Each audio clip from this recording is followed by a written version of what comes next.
Hi there! Hello! Oh, g'day. I'm Mama Andy, and today we're going to be talking about indie superstar Maggie Rogers and her incredible sophomore album, Surrender.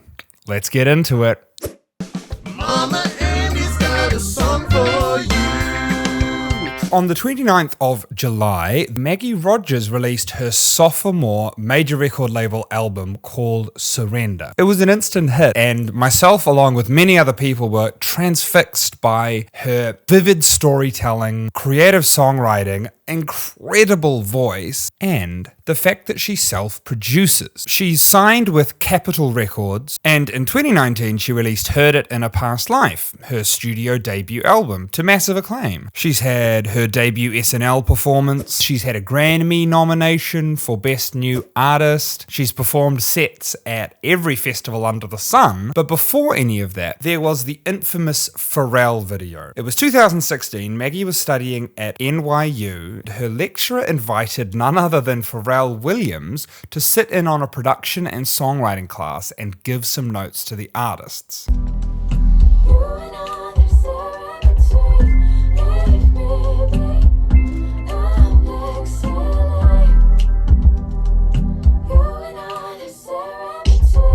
Wow. Wow. I have zero notes for that. And I'll tell you why. It's because you're doing your own thing. It's singular. When this clip was taken, she introduces herself to Pharrell as a banjo player from rural Maryland who made mostly folk music, but had spent the last 2 years taking a break. She spent the time in France and mostly got an appreciation for dance music. We can hear this with Alaska's jittery electronic beat, but we certainly don't lose the sense of folk that she brings to her writing at this time. Pharrell is stunned, and most importantly, he calls her singular, about the best compliment that an emerging artist can get. He praises her for mashing up the different aspects of her musical experience. She brings a bit of folk, she brings a bit of EDM, she brings her strong singer-songwriter sense, and what we get with Alaska is something that's more than the sum of its parts. It's almost alchemical, the way that Pharrell describes it. It's taking a bunch of constituent ideas, putting them together and creating something greater than we could have imagined. And I think this is what makes Rogers so distinctive to me. I want to have a look at my favorite song on the album today. We're going to be looking at Shatter. Now, Shatter, I think, illustrates some of this alchemy that Pharrell was talking about, some of the magic that Maggie puts forward.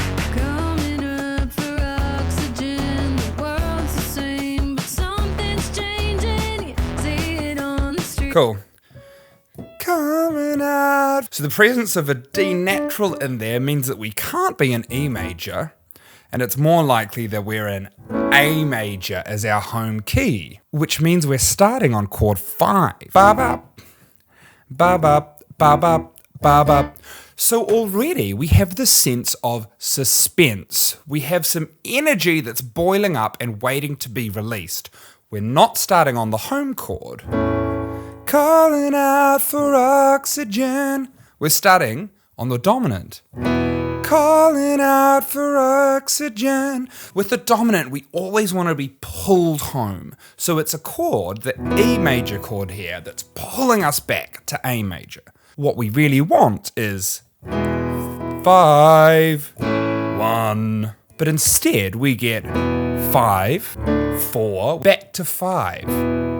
So we're in this state of flux, we're in this state of nervous excitement and anticipation that we get from delaying the resolution, delaying the satisfaction. 5, 1, not today. 5, 4, 5, 4. And so we get stuck in this cycle, in this loop, and it really creates this interesting energy. And we feel that, right? We feel that energy when we finally reach the chorus. It's so good. And we get this big, lovely, satisfying, poppy 1-4. So we have wait, 5, 4, 5, for. So when we finally get to the chorus, it's a release, it's a rush, it's catharsis. It's such nice songwriting.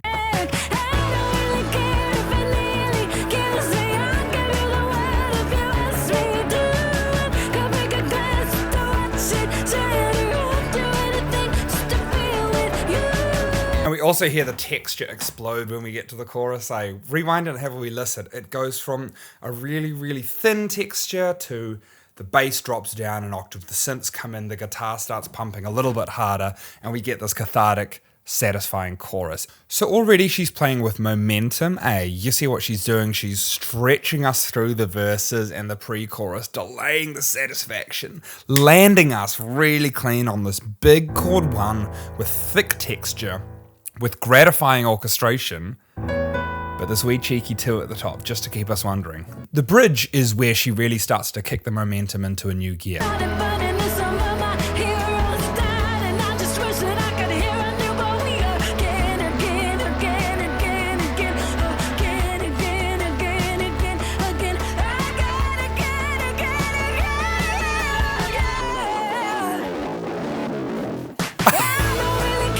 It's so good. So we're really thinking that she's going to drop us straight into another big heavy chorus then. We hear the drums fill, we hear the dynamic increase, we hear the force of the song pushing us through, the momentum's cranking, and again she plays with our expectations of momentum. It's so clever.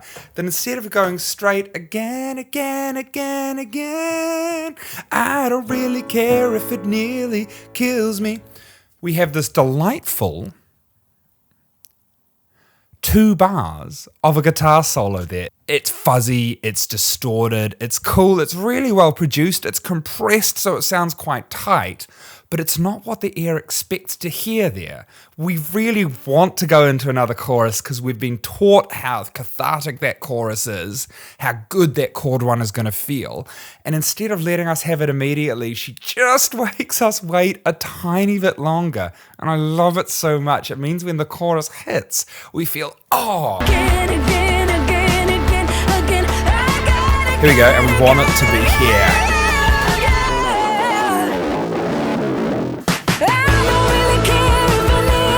And it's so good, it feels so awesome when it comes. It gives me this really excited feeling. It means when the chorus does hit, it hits twice as hard because we've had to wait a little bit longer than we thought. It's like when you're at a gig and they make everyone crouch down really low and sort of bop along to the music as they do a big, slow build-up. And you know, you see people, pockets of people across the crowd jump up at the wrong moment because they're expecting the song to drop at a different time than it does. It's the delayed gratification. It's the playing with our expectations that makes it such good songwriting and such good production to match. Towards the end of his lecture, Pharrell talks about Reese's Peanut Butter Cups. Now, we didn't have Reese's Peanut Butter Cups in New Zealand, so when I moved to the UK, it was one of my favourite things immediately.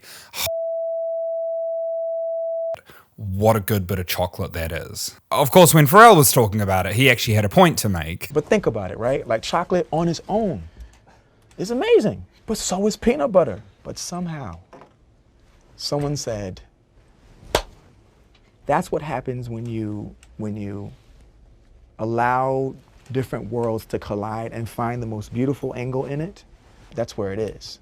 And I believe that in terms of songwriting, this song perfectly illustrates what Pharrell saw in Maggie all of those years ago. If you heard the lyrics to this song by themselves, without any music, you could be forgiven for thinking that they might belong to a ballad, to an Adele song about losing a lover, or to a Coldplay song about hanging on to hope when everything gets dark. But this song is anything but a ballad. This song takes sadness and turns it into something more than itself. She puts it over a heavy drum beat. She puts her voice right up the top of her range where she has to belt to get the songs out. It's something like Mr. Brightside, where we have a song about heartbreak, we have a song about feeling really sad, but instead of taking our sadness and sitting with it, we transform it into something else. Robin's Dancing on My Own is another perfect example because that song's about taking your sadness and punching through it, dancing when it's the last thing you feel like doing. Maggie Rogers does the same thing here. And so when you put that sadness together with such a driving beat and such a full, piece of production, it becomes something different. It becomes something more. It becomes a peanut butter cup. And so, if you're out there in the world, maybe you're feeling a little lost at sea, maybe you're feeling outside yourself, just remember that everything you need to succeed is already inside you. All of the peanut butter, all of the chocolate, you can do it. Be singular. Be like a peanut butter cup. Be like Maggie. I'll see you next time. Bye!